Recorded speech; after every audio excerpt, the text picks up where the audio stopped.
Welcome to Blizzard Fire. We hope this video helps fire up your solution. You start by opening Settings and tapping your name to reach Payment and Shipping. This is where Apple stores your active payment methods. Once there, tap Edit or Add Payment Method to begin. You do this because Apple verifies billing details against your bank, so accurate address and CVV are required. Make sure to pause and double-check the card number and expiration. Once done, Apple will show the new method immediately for subscriptions like Apple Music.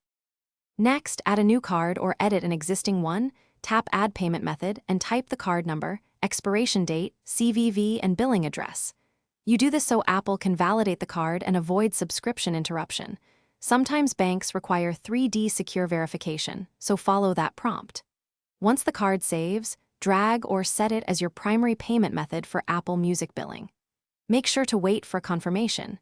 If you see errors, recheck each field carefully. Finally, confirm the change by reviewing your payment and shipping list and checking Apple Music's next billing method. This ensures charges go to the correct card. If a charge fails, contact your bank first. Often they block new cards, or update the billing address and reattempt. Sometimes trying another card resolves it quickly.